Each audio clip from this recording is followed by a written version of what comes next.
your business will not grow more than your mindset will. And I think this is where Atena really, really thrives, and where I look at her and I'm like, I have a lot of respect for her because her mindset is so good. And she's dropping gems all the time. Like, I spent a little bit of time in Las Vegas with everybody at the mansion party, and I was just really shocked with how positive she was and how determined she was. Like, when she speaks something, she's so confident that it's going to happen. Is a huge principle. So Matt Young is, oh my gosh, can you believe this? 28 years old. And I feel like, oh my God, wow, we got to catch up, right? So Matt is 28, is a 20-year-old entrepreneur, sales leader, and founder of Zen Power, a mission-driven solar energy company that has generated well over 7 figures in revenues. Woohoo! This is exciting. Matt's journey is anything but typical. He built his business from scratch, lost it all, and rebuilt it with clarity, character, and a deeper purpose. Known for blending old school hustle with cutting edge tech, Matt now uses automation, AI, and smart data to drive consistent sales while building companies that actually make a difference. Isn't that amazing? So, Matt is currently pioneering new ventures in clean energy, AI powered electricity grids, and sales automation. What a nice mixture, Matt.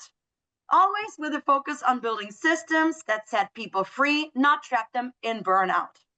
Whether he's knocking doors, automating nurture sequences, or mentoring the next generation of closers, Matt is passionate about one thing: helping people grow businesses that align with who they want to become. So today, Matt Young, all the way from San Diego, here with us. He's here to share the principles, mistakes, and also the mindset shifts that helped him scale to 7 figures, and why success is never just about the money. Everybody, let's give him a round of applause. Welcome, Matt. The stage is yours. And as I just said, please share all of your key takeaways in the Skool link that I have just shared, so that the rest of the world of our community can also benefit from this. Matt, thank you so much for making time. Yeah, thanks for the introduction, Janine. That was awesome. You did great. I see some familiar faces out there. Hi, Alicia Lopez. Hope you're doing good. Yeah, today I wanted to share with you guys a story. Atena asked me to share my story. She was pretty inspired by it, and so that was, felt good to, help her and fire her up a little bit. And so I want to share that with you guys today. And it's actually half of this story I have never shared with anybody because it was too embarrassing and too painful. So you guys are going to be the first group to be able to hear it. And I know that you guys are going to like that too, because you get to be a part of this community, this mastermind, this AIpreneurs group, and you guys like the new information. So you guys are going to get the first time I've ever told this story, simply because I was too embarrassed to tell it before. And so to give you guys some background, it all started, my career started when I was playing baseball in college, and I tore my elbow. And it's a common injury in baseball for pitchers, and I was unable to continue playing. So I finished shortly after that. And I went to join the job force, and it was March 20th of 2020. And so lucky for me, that was 3 days after COVID-19 was declared an international pandemic, and everything was shut down. Nobody's hiring. So a worse job market than the Great Depression that I was trying to get a job. And I tried to join the military, and they told me they weren't taking anybody. That's how bad it was. Like, I couldn't even join. I tried like the Navy and the Air Force, and so it was really, really tough. And so I actually ended up getting a job, just like through Indeed, and I got onto the sales team of a fruits and vegetable company. It was like a family farm, and what we would do is we'd go door to door, and we would sell fruit and vegetable boxes that would get delivered to people's homes. So I'd come, and like a few days later, then the box would get delivered. It wasn't even like we had a van or anything like with the veggies ready to go. We had to do all door to door sales. The reason I did look into the military and I looked into door to door sales was because when I was doing research into my career and seeing, okay, what do I want to create in my career, I saw that most of the Fortune 500 CEOs had either door-to-door sales experience or they're in the military and they're strong leaders. And so when the military didn't work out, I took the first opportunity I could to go door to door and start selling something. And they hired me. Not too many questions asked. You know, if you had a pulse, they'd hire you. So we took that job and moved down to San Diego. And so I'd work at the grocery store. Like it was at the time where groceries were being packed and delivered for the first time because COVID kind of really sped up like the Instacart or Uber Eats or these grocery delivery services. They didn't really have this in the beginning of COVID, and so we were kind of doing that for Amazon. So I started working at Whole Foods. Would get up early, probably my shift would be like 3:30 to 8:30 in the morning, and then at around 11 o'clock I'd go out and knock doors until dark in the summertime. And it wasn't always like that. I don't want to paint a false narrative like, hey guys, you have to wake up at 3 a.m. and go work at the grocery store to make things happen. It was like that sometimes, and I was super tired. And I don't know why I did it because I made it like enough money to survive, but I always just wanted to make like more money than I needed. And shortly after that, I got a opportunity to sell pest control door to door because I was knocking on somebody's door, and the opportunity came to me, and this guy showed me he's like, hey, look at this 18-year-old. He showed me like his sales reps. He's like, this 18-year-old that works for me is gonna make $100,000 this summer. I was like, I'm running door to door selling fruits and vegetables. I'll make like 50 or 60K this year if I'm lucky, and this kid's doing it and just a few months over the summer. And so that was really inspiring to me. I went to one of the meetings, and I was like, okay, this is awesome. Like these guys are much better. And so the difference there, and I think the principle that you could pull out of this was that it went from selling something that was a one-off commission, like I get paid $45 per box, and that. I get paid once. And if they bought a box, all they had to do was get one, and I got paid. Now, the difference with the pest control is it's a year-long contract, and the value on that was about $670 on average. And so that was important, and that was kind of a light bulb moment for me because now I'm not just getting paid on a $45 box. I'm selling higher ticket items now. And so I started to move up. And then what happened is I still knocking doors, and I see a couple people, again, just out there doing my job, working, and I find a couple of people that are knocking doors selling solar panels. And now I talk to them, and there's this girl, she's from Bulgaria. She smelled like cigarettes, and like she was like, look how much money I'm making. And I was like, wow, that's insane. Again, I'm gonna have to work my butt off to make that kind of money. And I feel like I could just do what you're doing. And so I did. And I switched, and my first day it just had a smashing success. So it was really easy, just because I had the work ethic, and when you had a good product and a good market, it just was pretty easy. Like, yes, I had natural ability, but it was a combination of a good company, uh, a good product that we were selling in a good market. And so that went really, really well. I became the number one salesperson for solar in San Diego. And then shortly after that, I realized, hey, if I went and started my own thing, like many of you guys have done, you start your own agency, you can make even more money. And so that was really the beginning of the freedom for me. I tried a couple deals, putting them through my own agency, and I was like, oh, they're selling faster, they're moving faster, and I'm getting paid way more. Like this is kind of a no-brainer. And when I left, because I was a top salesperson, I brought a dozen people with me because I was like, hey guys, look, this other opportunity is going to pay a lot more, pays faster, we're going to make more money. And that was the beginning. So this is now in late 2021 that this happened. So it took me about 2020, 2021 to figure this out and start on my own journey in opening my own agency. And again, we started knocking on doors, and we were doing really good, probably making anywhere from like 500-600K per year. And then when the market started heating up again, we started going into other channels of marketing. For example, like direct mail was really good for us, and text message marketing. This is a little bit before the TCPA rules that changed, but we were like sending text blasts, we were doing cold calls, we were sending out direct mail. We were able to scale it to where we're making, instead of would it be like 50K per month, there was days where I was making 30 to 50K every single day.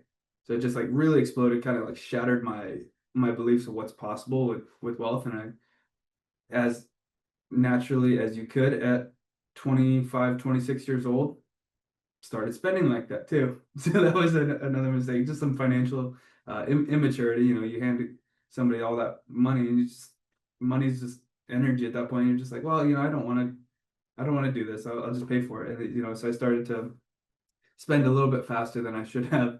But the main thing I wanted to take away from this first scale up it was really the people, and I thought it was my own genius. Being a little bit more immature than I am today, I thought like, oh, it's just because I'm so good at selling, and this is my doing. But really, it was like the people and the systems that we were building around that I didn't give enough credit to at that time.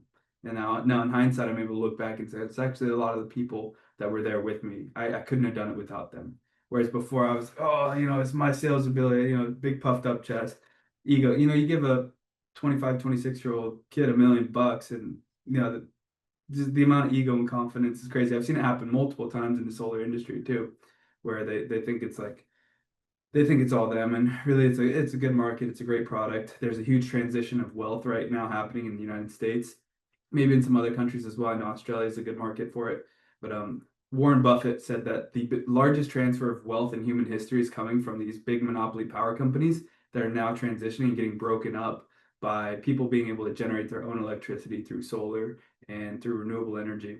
And so it's breaking apart a little bit, and it's leaving trillions of dollars on the table in the market. So that was really exciting. Let's see. Janine, if I'm going over on time, if I'm going too fast, too slow, you just let me know, okay?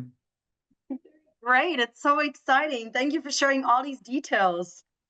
Yeah, I hope it paints a story, because there's some uh, principles and nuggets that I've learned along the way. So one of the best things, I didn't blow all the money, okay? So that's not what happened. But one of the best things I invested in was my education and joining Mastermind, really similar to what you guys have here. So big kudos to you guys for spending the money. I know it's not like a cheap thing to join, but it's totally worth it when you look back on the amount of money that you'll be able to make in your lifetime from an investment like this. It's just really nothing can compare to increasing your skills and earning more money, because that's going to be with you no matter what. In a good market, bad market, you'll have these skills that you learn in this mastermind for the rest of your life, which is, in my opinion, worth way more than what it costs to join this group, which I did as well eventually after meeting Atena. So I joined a group with Tony Robbins, and it was his platinum partnership that I joined. So that was one of the smarter things I did with the money, was invest in a mastermind where I'm going to get introduced to a lot of people through a network, and also to learn how to take it to the next level, because that's what I wanted, right? I was like, yeah, million is cool, but what about 10 million, 100 million, or even a billion? Like I was shooting for the stars at this time, which is great. But the thing is, when I was scaling to that point, making 30 to 50K a day, I was getting a little chubby. I was eating fast food. I'd eat so fast that I wouldn't like digest the food fully, and I'd be talking on the phone because my phone's blowing up. I have people calling me, and I'm just taking these sales calls and nonstop from early in the morning till late at night. I wasn't really exercising, so I just started neglecting my health a little bit, which is really important for me. And then I realized after that, they say that like trading your time for money is one of the worst trades. I also think trading your health for money. It could be, the same idea here, because if you don't have your health, you're not going to have much time left. And so what I learned is that trading my health for the money was equally as bad of a trade, if not worse, than trading my time for money and getting a regular job where I'm paid at like a salary or an hourly wage. So that was one of the biggest things. And then the other thing I did wrong was, once we pretty much, I was making all that money, I had enough money to last me pretty much till eternity. Like I could have retired right there.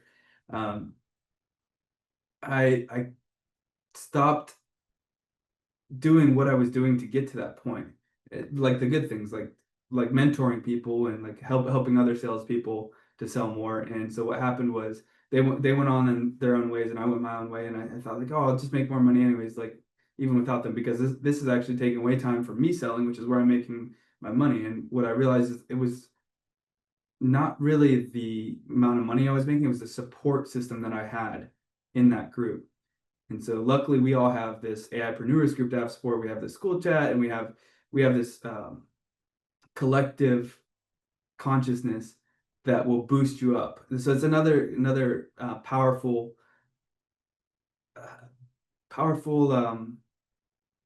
attribute of this mastermind. It's even a chapter in Thinking and Grow Rich. It's the mastermind concept. So that's one thing again I got wrong. I thought like, oh, I don't need them. I'll just keep selling and make my own money, and like it'll have more time. I had a fiance, and it was great. We got to spend more time together. I was like, we're just gonna go travel, do our thing, and that'll be that. And then after about 6 or so months of traveling the world, just doing whatever I wanted to. Essentially, I had so much freedom. Luckily, I feel blessed to be born in the United States and to have the freedom I do here. Um, I'm super proud to be an American, and I had so much freedom, it was almost a bad thing. Like I wish, like I with great freedom comes great responsibility, and I had so much freedom, and I was 25, 26 years old. And I'm telling myself, oh, I was born on February 26th. So I was like, oh, this is my golden year. I'm going to live it up. I had all the money I could want. And I was just like, I'm going to live it up. And so I did. I mean, I traveled the world in first class. It was crazy.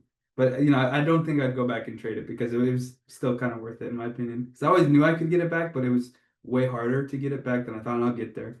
But it was, a huge mistake to be spending the way I was, just like, because what ended up happening is about 6 months after I essentially sold out of the business and I sold to a partner that was going to take over, run all the accounts that we had sold and get everything through. They're going to take over the operations of everything that we needed. I got a big check and with paid out along the way. And so I was like, okay, cool. This is it. I'm all set. Um, then 6 months later, guy pretty much runs the business into the ground. Things aren't going well. My paycheck gets stopped. The checks that are coming in stop. I start freaking out a little bit. I'm like, oh no, like I ran up my American Express. What am I gonna do now? Like now I'm up shit creek without a paddle, literally. And yeah, I mean, tough times. You talk about like sleepless nights and you tossing and turning. I was there. I was like, oh no, I feel like I had such a loaded gut. Like it's just really, really tough to it's like first world problems. That's it's like you just have new problems, I guess. So one of the things that kept me humble during that time was we would do mission trips, and this is something we've been doing the whole time, fortunately. And I'll touch on it briefly here. I didn't think I'd touch on it, but we go down to Mexico, which is only about 2, 3 hours south of San Diego, where I live, and we'll build houses for homes in need down there. Or sorry, we'll build homes for families in need. And so it's like the toughest areas you can imagine. Like there's cartels, it's just bad areas. Like these people are making 24 bucks sometimes per day just by being in the field, like picking uh, berries and blackberries, strawberries, you name it. I mean, these big American companies, they grow and they get their products from there. So it's really poor families, and we're able to go help them out. So that doing something like that was really paramount to keeping myself humble, to not to just remember like, hey, this like service is the most important thing. And so even during those times, it was good to still go down there and do those things. um so let's see, a little bit after that, we he the guy that was paying me out on these business deals, and he was supposed to pay me like as these jobs got installed, but then he said, oh, we're going to pay them after they get activated, and once they all get activated, then you'll get a big check. So I'm thinking, okay, big check comes in the spring, and once all the jobs are done. And Christmas is tight that year. It was, not what my family was probably expecting, after posting these elaborate things on Instagram and go traveling the world, and they're like expecting the best Christmas presents. And I was just like, yeah, you guys, it's tight Christmas this year. So I mean, that was pretty tough too. I'm sure some of you can relate if you're building a business. Sometimes those big holidays or something aren't as celebrated. But we spent it there in with good energy and love, and that was the most important thing. So I started to realize quickly that like the money is really not that important. That's not why you did it. It's more like the relationships that you have and the people that are with you during those times. And so what happened is that pretty much that next spring split, like that business partner's like, hey, we're not like nothing's getting paid out. And I was like, oh no, oh no. Amex was pissed. I'm on a financial relief plan with them, and I'm like, oh. Which, by the way, American Express, they're great. I really like them. They'll help you out if you need financing, or you can get American Express. I really recommend them. They're not paying me to say that. I just think that they really help me out in a tight spot. And if you need some type of business credit card or something like that, I really recommend them. they have good travel stuff, and okay, I'm off them now. Then that same winter, more or less, my fiance and I broke up, which was equally as hard because now I don't know if this is just like it kind of drove us crazy. Like the amount of money that we were making, it just kind of changed who we are, and it's okay that the money can change you as long as it changes you for the better. And it kind of helped. It didn't make us, but like we grew apart more or less, and we realized that our relationship was more built on who we were as like business partners or like working together, even though she wasn't like cutting on the equity or anything like that, but we were still working together pretty closely every day. She had access to like any information in my life she had access to, which is really good to have that trust with somebody. And we were just moving quickly because of it. And so we basically that relationship fell through, which is another huge failure. I mean, it was hard to even like get up and do anything at that point. So you look at the wheel of life, make sure that your personal relationship with your spouse, that's like one of the most important things you could do.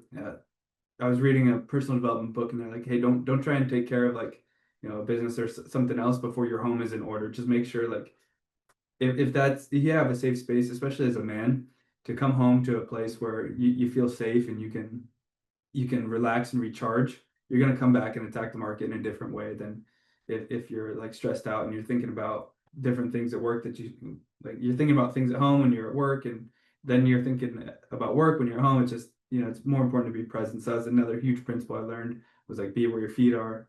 And even if you're on like, if you're at the beach, you're thinking about being at work. If you're at work, you're dreaming of being on vacation at the beach.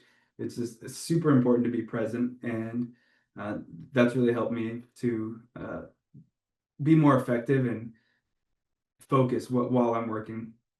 So fast forward to that spring, yeah, guy says, "Hey, no money's coming through. Our company's bust. We're done." And says, "Oh no, I gotta go. I gotta go back to California." So, and I was in a lease in Miami. Of all places, I moved to Miami, like one of the most significance-driven places in the world. And so I'm in Miami, partying it up, spending. We're driving Lambos. We're like renting. It's like the dumbest thing ever. Like renting Lambos. My friend bought a McLaren. He did the same thing. He made a bunch of money and he like ended up super broke. And he got like was a Maserati, $220,000 car. So like ridiculous. He joined this car club so he could trade them. So we were always in like these fancy cars. It was just a crazy life for a little while. And I realized like, hey, like this money's not coming through. I'm pretty hosed. I gotta go back to California and figure something out. So then I did what I knew how to do. Like this was later that summer. So now we're in like summer 2024, and credit cards are maxed out. Bank accounts are zero or negative. I'm like, I don't even know like where my meals are coming from now. Like I got to get out and knock. So I mean, luckily, again, the relationship still came to me, and I was like, borrowed a little bit of money from family to be able to buy groceries, and I was still making checks on the way now. So I started in like March or April, but then when summer came around, I was like, okay, I get out there and do what I know how to do. So I just started knocking on doors again, like starting from like ground zero again to rebuild this agency. So I came back to California, kind of picked up the pieces of this business that was falling apart, and yeah, just started getting all my good habits back. So I was reading again, meditating again, going to the gym again consistently. It was amazing how like having a purpose or having more routine actually helped my whole physiology, helped my spirit, because like in my, yes, I had all the like materialistic things you could want. I was like partying with hot chicks. I was like driving the cool cars, doing whatever, had whatever I needed, and going to these cool restaurants with the people, but it really wasn't like fulfilling. Like I'd lay down at the end of the night and just feel so alone because like again, my family's from California. My best friends are here that I've known my entire life, and I was in a place acting like somebody I wasn't, and just doing things that weren't really fulfilling. And success without fulfillment is the ultimate failure. And when I came back to California, I realized how much I appreciated being around my family and spending time with my niece and my parents. And that was really, really important to me. And so after coming back and knocking on doors, and I started slowly making, because I had it all up here, and I knew that if I could get back to what I was doing, and I could get a little bit more money and more momentum, and so it just slowly started stacking. I knew I had to start pretty much over again, so I just kind of, I think I sulked maybe for like 2 weeks. I'm like, damn it, I have to do it all over again. I felt like an idiot. I was like, I felt like one of the lottery winners who like they win a game show or they win like I was like I won, and like I'm such an idiot. I always thought like those people that like win the lottery and then go broke. I'm like those people are so stupid. I would never do that. And here I was sitting there and I was like, oh my gosh, like I did that. I was like I felt like such an idiot. I was like I had everything I could have ever wanted and I blew it. And so what I started doing is just yeah, got back out there on the doors, started knocking in the heat of summer. So it was like July I got back, so July and August, and then we're in like the San Fernando Valley, which is just outside of LA or just north of LA, and it is hot out there. It's like over 100. So what is it like close to like 40 degrees Celsius? So over 100 degrees Fahrenheit. You're sweating. My friend that I was working with, because he was like, "Oh, dude, if you're knocking doors, I'll be out there with you." He had heat stroke. He's like throwing up. He's dehydrated. He was not doing good. So we're on like the definition of the struggle bus. This is us. We're coming home just beat at the end of the day, but victorious. We'd wake up. We'd read our books. We'd train a little bit and get out there. So we're working long hours, probably like 10, 12-hour days, 6 days a week. Super important that I take one day off a week at least, just to um, to recharge, because rest is also productive. When I was in that phase too, where I was getting pretty unhealthy, I was skipping that day. I'd come into the office on Sunday. I'd do the 7 days a week thing. It didn't align with how I wanted my life to go long term. And my life wouldn't have been that long term if I kept on that path, because I probably would have died younger. So I'm glad I made that switch. I think that was something I did right. Is I keep that day just for rest and recovery and recharging. And then shortly after that, we started to build some systems with telemarketing, and we just built it up piece by piece. And that's where I really fell in love with the automations and everything that Atena and the AIpreneurs are doing. And it's what really started firing me up, because I started to see like I relearned the value of a dollar, if that makes sense. Like, yeah, by starting over, it helped me reframe. Okay, one of the most important things is the people, right? The people I'm building with, the people, my family, and my friends, the people I'm closest with. That's going to be like one of the most important things for me. And so I started to rebuild with purpose and intention behind how do I want to create my life. And so as you guys are building your agencies here and you want to scale it to 7, 8 figure, however much money you want to make, keep in mind too, it's while the big numbers are great, it's more important on how you feel, because how we feel is going to define our lives and how we experience the time we have on earth. And again, the biggest point I can drive home here is the people and the relationships that you have are the most important.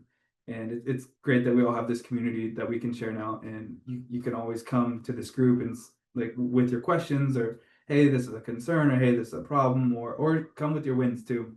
I love seeing on the Skool chat and on the feed there. Um, so yeah, I think that the 5 principles I'd say was that the mission, like keep your mission over the money. It's always way more important. And make sure that you have the systems in place to scale. So number 2, get the systems correct, which you guys are already doing. This is what you're focused on here, just super cool. And make sure that you're like what's working now for us is a lot of the follow-up. So we're creating these workflow sequences that or have helped me scale back into where we're doing 7 figures again. I'm super grateful to be back, and I knew it would happen. It was just so hard to make it back. It was like difficult, but it was a challenge that brought back the best of me, because I think I had lost that in the success. I felt like a lot of alone. I was seeking.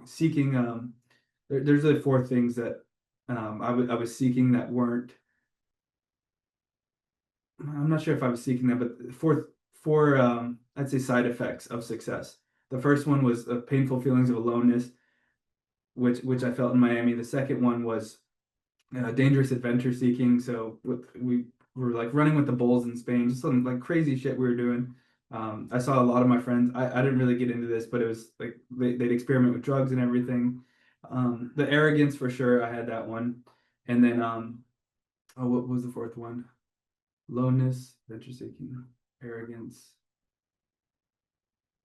I think it's adultery. Like a lot of like successful people will end up um having affairs, and yeah, that's like one of the things I read in my leadership book. So it's those four things. I think I really fell for the arrogance because I thought it was all me, and I didn't give any credit to all the amazing people that helped build it up.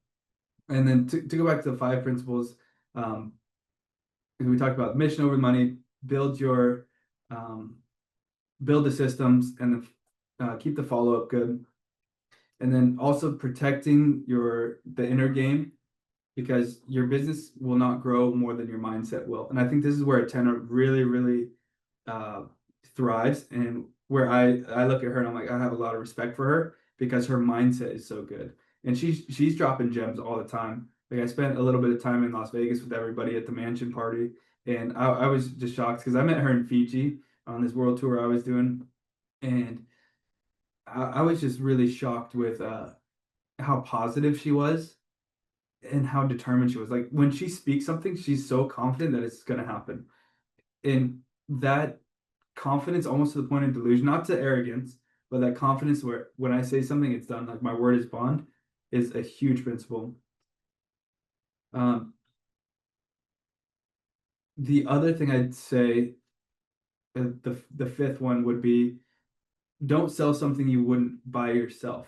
So you guys all have the your agency, so it kind of, I'm not too certain like what you guys are selling, but make sure that you would buy it if you were in your customer's shoes, because that conviction, like I was telling somebody yesterday on a sales call, I was like, hey, like I don't care if you go solar with me or you don't go solar with me, but just go solar. That's like mainly what I care about, because I care so much more about creating a planet run by the sun than I do about making a commission with you. He's like, wow, you're a really good salesperson. And he sent me his like information. And I was like, I wasn't trying to be a salesperson, but really what it comes from is like that missionary mentality. Like find something, maybe it's in your agency, craft that around something that you would do even if it were free. Like I came back into solar and I was like almost having tears in my eyes when I could knock on doors again, because I was just so happy to be out there and to be able to talk, face to face with people and to be of service to somebody. So that missionary mentality has helped me a ton too. And so yeah, what I once built up that was built on like a not really a good foundation of principles, now I've been able to rebuild with intention. And that's been for me the biggest blessing, to have something today where I chose exactly what I wanted in my life and built it off that. I did it, it was lucky. I was really lucky to be able to have something and to be in the right market, to be in the right place at the right time, to meet these people, to get these opportunities. And it was a blessing, and I feel like I was guided in a way, but it's also super lucky. Like I had uh, the amount of like the price they charge for electricity in this market is more than any other market in California. So that was good. It's like top three in the country, and we get so much sunshine here. So it's just like kind of super aligned, and I feel really really lucky for that. And I know that like now that I built it back, I'm not going to squander the opportunity that I've had, and I'll be a lot smarter in this next chapter of my life to rebuild everything and continue to grow with AIpreneurs and with all the information that I've learned over the past few years, to be able to scale onto 8 figures and 9 figures. And I think I'm coming up here on my 40 minutes. I want to see if you guys have any questions for me. Yes. So first of all, Matt, I really want to say thank you for opening up. Thank you for sharing this with us. I don't think that this is like embarrassing at all. It is the most powerful that you can do by Mhm. opening up. And what I have learned, having met so many successful people like you, because you have all the skills, all the talent, the right attitude, right? Even if people have lost it in between, they easily made it back, right? Even in case that happens again. And it seems like you have learned such huge, powerful tools. Yeah, that is amazing. Thank you so much. Okay, guys, it's time to ask Matt any kind of question. Please raise your hand so that we're not like speaking all at the same time. Who would like to go first with a question? Yes, Jessica's saying in the chat, your authenticity is your magic. Thank you for your humility, Matt. We love your growth. Any Thanks, questions? Jessica. Okay. Pete, go ahead, please. So more than a question, actually, kind of a confirmation. Well, it's funny because we have similar paths because I'm from California. I live in Miami now, and those rental Lambos are the stupidest thing you can imagine. You hear these guys grinding in first gear on the freeway because they don't know how to get to second or third gear. It's terrible. You know, don't want to be there. Yeah, and I have been in Pamplona, and I told myself I wouldn't drink the night before, and I did. So I've done the stupid things too. I haven't hit seven figures, so hopefully I'll follow you in that path as well. I wanted to comment on something you said though, which I thought was really interesting, because when I met Atena, I had the same kind of impression. I like was torn between whether she was like arrogant or just very confident. And I don't mean that in a bad way, because she was saying some things that are pretty bold. And then I realized when I got to meet her and what she's accomplished, I said, no, far from arrogant, she's modest, because what she's done, what she's doing is really impressive. And so, like I said, it wasn't so much of a question, but really just confirming what you shared. I had the same impression that she's very humble and modest based on what she's done, but she speaks with that confidence that I need to remember when I'm on these sales calls, because I just fucked up a sales call today. Oops, sorry, did I say that on a recorded line? I just whipped on a sales call today because at the very end, I just got tongue-tied and I wasn't, and I know what I do is good. And to your point, like you would be, would you be your own customer? Right. And I'd say yes, because what I'm offering is amazing.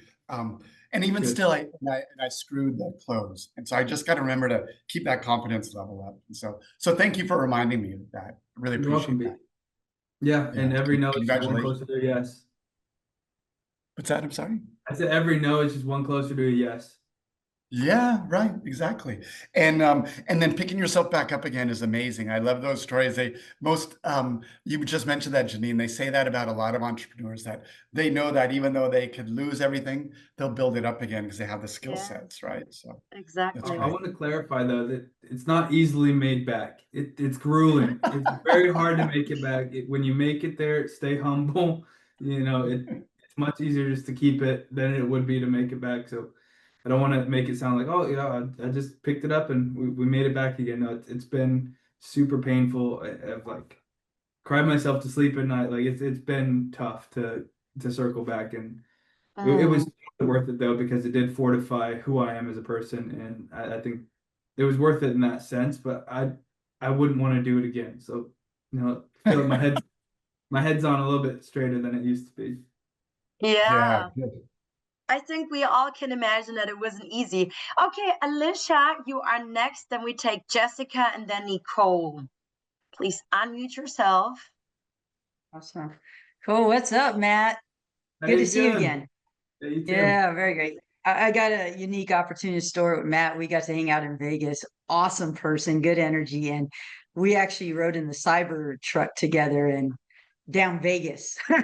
So really cool times. But yeah, that was a great time. So with that, what would you say, like right now in the business, as you're scaling, what are maybe your top 2 AI tools that you're utilizing to just really help you grow and maximize, you know, your business? One of the ones I'm most excited about right now, it's called M1. So it's a phone receptionist that, because we're doing a lot of telemarketing, like voicemail drops, and those are a little bit better, a little bit easier to navigate the TCPA compliance, because you can't like directly report them as junk, and most of the time they're getting delivered, and I'm getting great responses from them too. So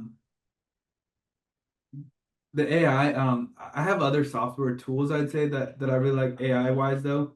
I mean, ChatGPT is just the best in my opinion. It's like the goat. But yeah, M1 is one I'm really excited about too. I mean, other softwares too. I'm happy to share the ones that I think are really great. Wave is one, if you guys do like cold calling to your clients, or if you're going to call businesses, it plugs directly into Go High Level. It's called Wave, WAVV, and it's a power dialer. So if you have salespeople, you can call like 3 people at once.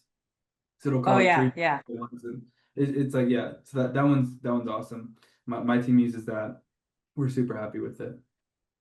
Nice. Yeah, M1 has been insane. It's game changer, huh?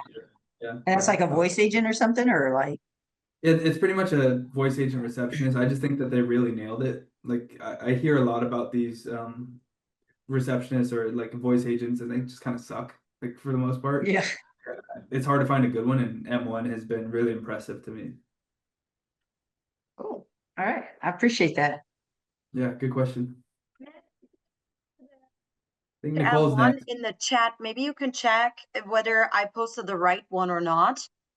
So. And maybe also the wave, if you don't mind sharing it, that would be wonderful. Yeah. Okay, Jessica was asking, then we take Nicole. What is your most common sales approach to soften your intro? Ooh. To soften my intro. Okay, common sales approach. Hold on, yeah, what is your most common sales approach to soften your intro? I think don't forget the importance of a smile. Like that's the best intro you can do. People are going to be naturally attracted, and they'll feel warm around you if just to smile. Like even if it's a fake smile, I'm telling you, just do it. And it's like I'm looking at Chris S, his little picture here. He's like that smile. It just makes me smile, and that's probably, I mean, the best thing to do. You're welcome. That's the best thing to do to warm somebody up. I'd say being a person, being yourself. Like, and the best way to be yourself is show your smile, show that you're happy, and people will be attracted to that. Wow. Nicole, you're next, and then Griffin, and then Chris. Interesting questions, guys. Nicole, you can unmute yourself. Okay, sorry, I couldn't get off mute. Hello. Okay, so thanks for sharing your story. It reminds me of I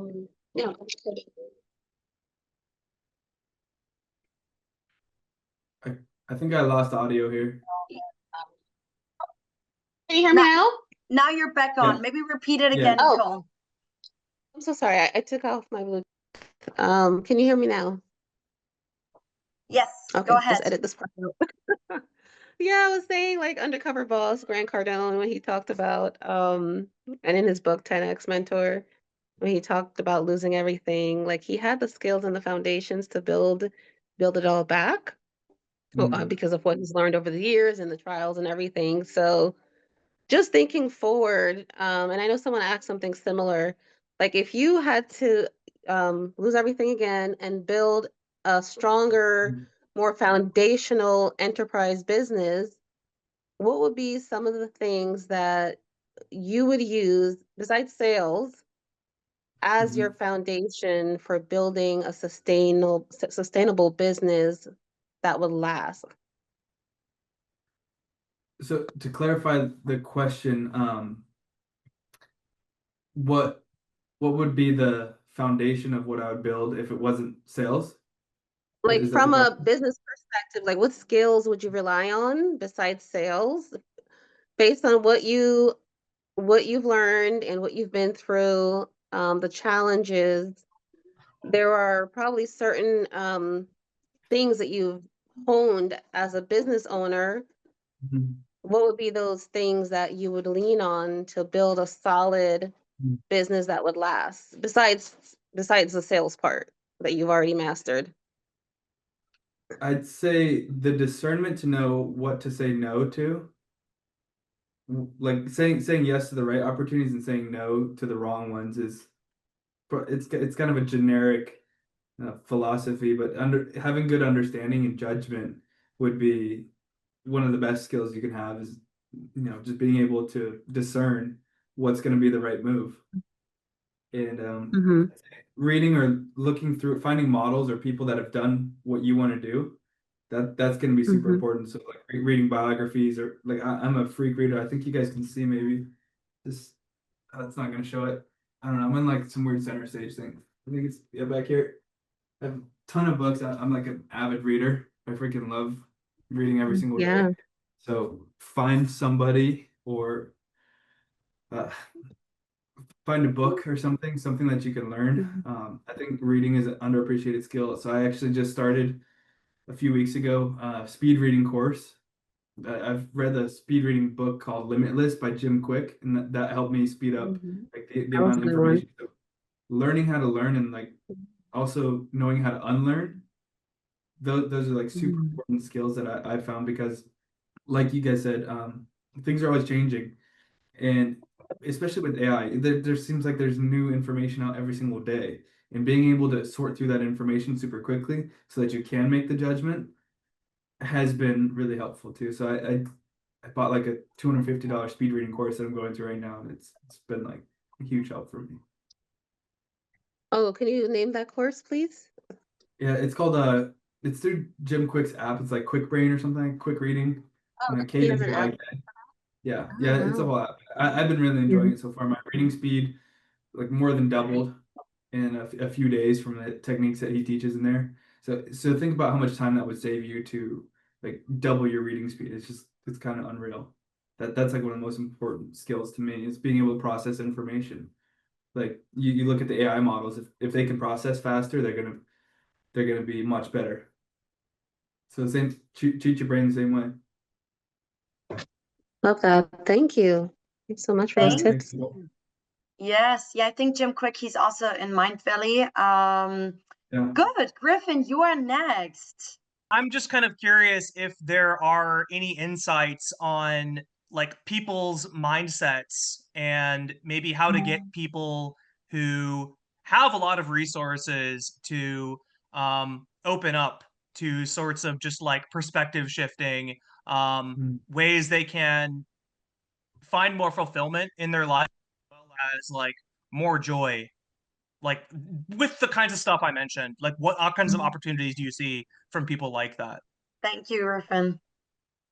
Yeah, one of the things that came to mind when you were describing those experiences was there's been a lot more like longevity clubs. So like I think the consciousness is shifting towards people wanting to find ways to live longer. Like you see less people that are interested in going clubbing and like doing like party activities, and more people that are interested in doing like cold plunge and coffee or something. Like that's where like the younger crowd is going.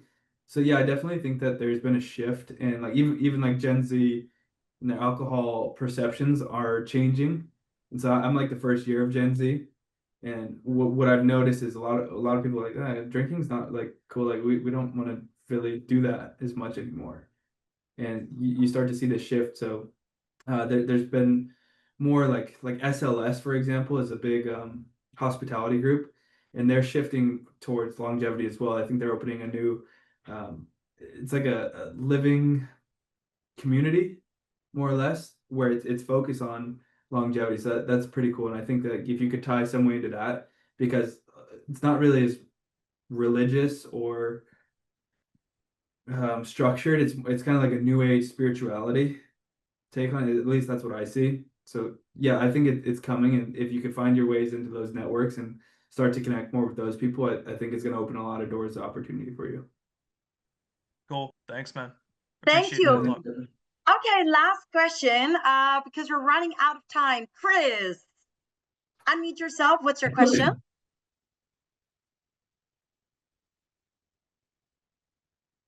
We don't hear you. There's no sound, but we do see you.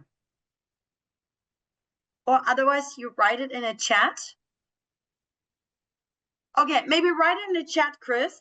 In the meanwhile, because I know, Matt, you need to leave very soon, I just wanted to remind everybody, share your wins this month, right?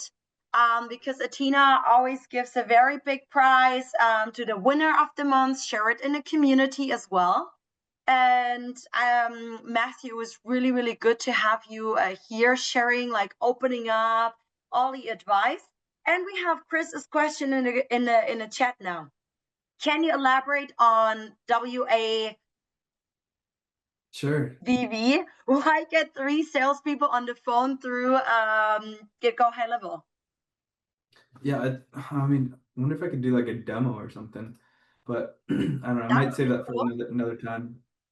But basically, what it does, Chris, is it's a computer program. So it's not like a regular phone. Like if I pick up my phone, I can call one person at a time. What Wave does is it uses, I have like 50 phone numbers, and it calls 3 people at the same time. So like Chris, Griffin, and Janine all their phones are ringing at the same time. And then when Janine answers, it'll play like a playback message to whoever, if somebody else answers too, but it'll connect me to Janine via the computer. And then if like 2 of you guys answer at the same time, it'll say like, "Oh, hold on, I'll call you right back." And I have like a pre-recorded message that does that. And so it'll say like if Janine picks up first and then you pick up shortly after, it'll say that pre-recorded message to you. And then you can also record like a voicemail, and you can like that way you're not sitting like, "Hey, this is Chris with Flex Your AI, calling about this, and this." You can just like click voicemail, like just drop the voicemails in there. So it saves you so much energy, so much time. Your voice, I mean, I'm talking all day on the phone, so saves me a bunch of energy. And it was like a game changer. If you're not using a power dialer and you're like doing prospect outreach that way, I think you're working harder than you need to. Yeah, you're welcome. Wow. Thank you so much. I mean, we would always have still time if you wanted to show it, but we really, really appreciate your time here. Good. Any other questions, guys? Are we good? Thank you guys. Yeah. Appreciate it. Hopefully we'll see you soon. Matt, where can we follow you? I've already found you on Instagram. I'm gonna tag you now. I don't know, is there any upcoming events or any like or LinkedIn, Instagram? Where can we follow you? Yeah, I think that Instagram would be the best one. That's when I'm on the most often. I'm usually the quickest to respond to people on there. My username is Matt Forever Young. Just message me, "Hey, I'm from AIpreneurs," and I'll follow back and get connected with you guys over there. Super fun to stay connected that way. But yeah, that's pretty much it. I think I'll be doing a Tony Robbins event later. He's coming to LA, so I want to go watch him speak there. And that's gonna be a good one. So if you guys want to there are maybe some AIpreneurs event coming up. I'm not sure. I haven't checked this calendar, but yeah, I would love to meet you guys in person too. Yeah, we look forward to it. Thank you so much for making time. We wish you all the best, and also happy weekend. Although I know you're still going to be working somehow. And guys, happy Friday or Thursday, wherever you are in the world right now. It was good seeing you guys. Next time, Atena's going to be on again. It was a pleasure to be hosting you again. Yeah, Matt just put his Instagram here in the chat. Yes, let's start following him and post about it. So yeah, take care, guys. And thank you so much, Matt. Keep on rocking. You're awesome. Thanks, Janine. See you guys soon. Bye-bye.